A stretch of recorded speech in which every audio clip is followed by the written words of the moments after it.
2007 সালের টি-20 বিশ্বকাপের প্রথম আসরে পঞ্চম ম্যাচে মুখোমুখি হয় শক্তিশালী ওয়েস্ট ইন্ডিজ এবং নবীন বাংলাদেশ। যেই ম্যাচটিতে বরাবরই শক্তিমত্তা, অভিজ্ঞতা এবং স্টার ক্রিকেটারে ভরপুর ছিল ওয়েস্ট ইন্ডিজ স্কোয়াডে।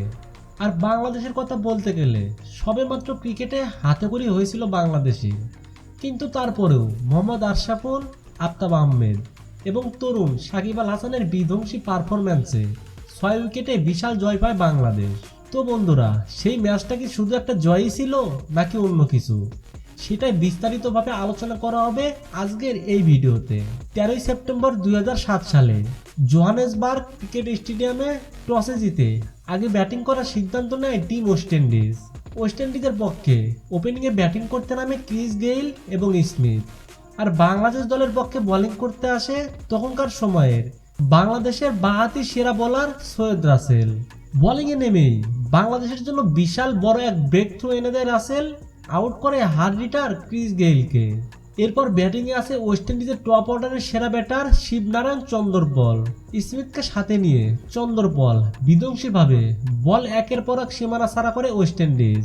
সাকিব, আব্দুর রাজ্জাক, মাশরাফি, রাসেলকে অসহায় মনে হচ্ছিল তাদের সামনে। দেখে মনে হচ্ছিল এই ম্যাচে 200+ রান করবে তারা। তাদের সাইক্লোনের মতো ব্যাটিংয়ে মাত্র 13 ওভারে 90+ রান করে টিম ওয়েস্ট ইন্ডিজ। এরপর 14তম ওভারে বল করতে আসে অভিজ্ঞ আব্দুর রাজ্জাক। ওভারে 4 নম্বর বলটি উড়িয়ে মারতে যেয়ে মাশরাফি মুর্তাজার কাছে ক্যাচ দিয়ে আউট হয় শিবনারায়ণ চন্দরপল এবং রাজ্জাকের পরের ওভারে 3 নম্বর বলে সরাসরি বোল্ড হয় স্মিথ। এরপর মার্লন সামিউল এবং ক্যাপ্টেন রাম নরেশ সারওয়ান দেখে শুনে খেলার চেষ্টা করে, কিন্তু তাতে কোনো লাভ হয়নি ওয়েস্ট ইন্ডিজের।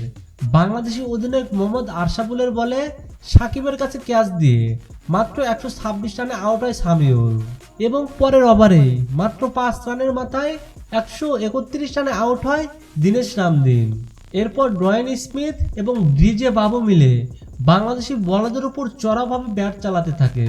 18তম ওভারে অধিনায়ক আশরাফুল বল করতে আসলে সেই ওভারে মাত্র 5 বলে 24 রান করে স্মিথ। এরপর ওভারের শেষ বলে সেই আশরাফুলের বলে আউট হয় স্মিথ।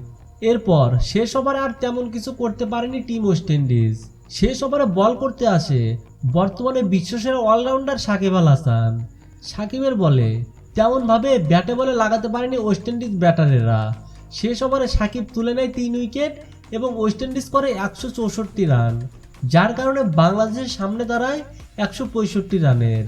এরপর হাফ টাইমের পর ব্যাটিংয়ে নামে বাংলাদেশ। ব্যাটিংয়ে নেমে তেমন সুবিধা করতে পারেনি বাংলাদেশ। মাত্র 2 রানের মাথায় ওপেনার নাজিমউদ্দিনকে হারায় বাংলাদেশ।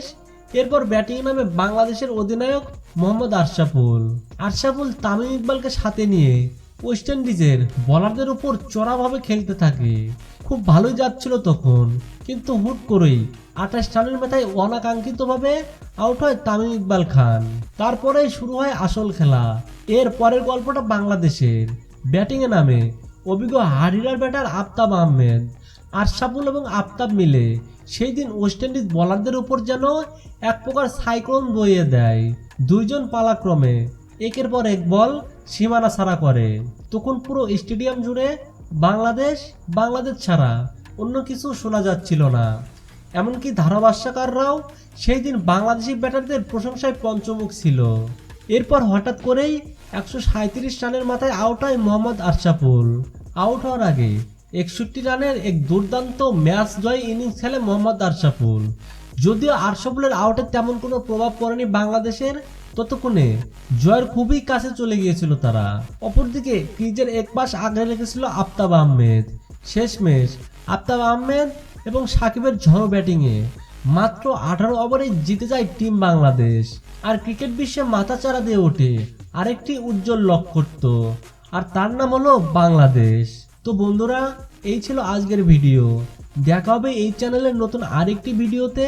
ততক্ষণে আপনি যদি আমার এই চ্যানেলটাতে নতুন হয়ে থাকেন তাহলে চ্যানেলটি সাবস্ক্রাইব করে রাখবেন এবং ভিডিওটা ভালো লাগলে একটি লাইক করবেন। আল্লাহ হাফেজ।